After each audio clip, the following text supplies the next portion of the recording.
Almost everyone can name a song by the rock band Queen, or at least recognize one when they hear one. They're used to making tens of millions of dollars a year in royalties alone. But Sony Music reckons even more money can be wrung out of songs like Bohemian Rhapsody, We Are the Champions, and We Will Rock You. It's buying the rights to Queen's music for a staggering $1.27 billion. But cashing in on the classics isn't the only money maker as the music industry evolves by tuning into social media and AI. The Sony deal is a record, but it's possibly a good deal too, because Queen's anthems are sung in sports stadiums, and they're re-recorded for films again and again and again. Following the release of the 2018 biopic of singer Freddie Mercury's life, Bohemian Rhapsody became the most streamed song from the 20th century. The money their music makes is what an artist might expect to receive if their music was played on Spotify more than 14 billion times. The Sony deal is huge, especially when you consider that Bruce Springsteen sold the rights to his music a couple of years back for a reported $500 million.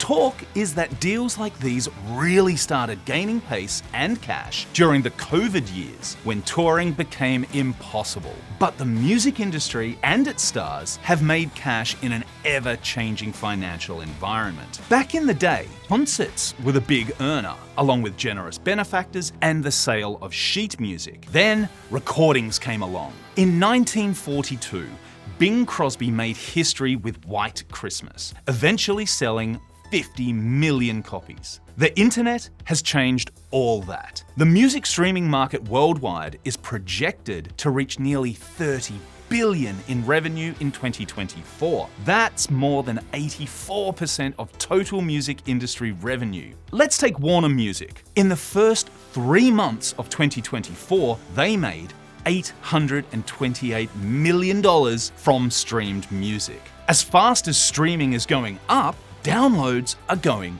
down. Easy access and in-app recommendations have increased the exposure of independent labels and musicians. But there are still complaints about how much artists get paid. Famously, Taylor Swift has battled it out with both Apple Music and Spotify. Although these days, she's reported to be earning $5 million every 12 days from Spotify alone. Bring in the other big streaming players, and estimates suggest her bank account swells by $20 million in less than every 2 weeks from streaming alone. That's made streaming services extraordinarily powerful too. When podcaster Joe Rogan broadcast controversial claims about COVID vaccines on Spotify, the singer Neil Young gave a him or me ultimatum. Spotify sided with Rogan and took Young's music down. But now, when streaming has become mainstream, a new digital shock is hitting the music industry: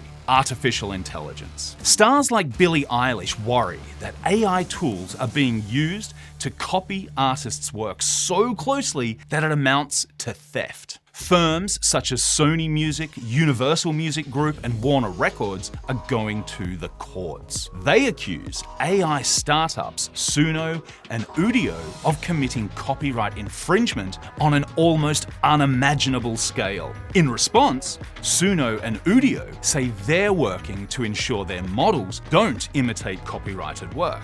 But neither company has specified whether their training datasets contain them. If you're going to spend $1.27 billion on the music of a band like Queen, I guess you don't want it to be ripped off. But the one thing we all know is that the music industry and fights over money are closely linked. It appears new technology isn't going to change that.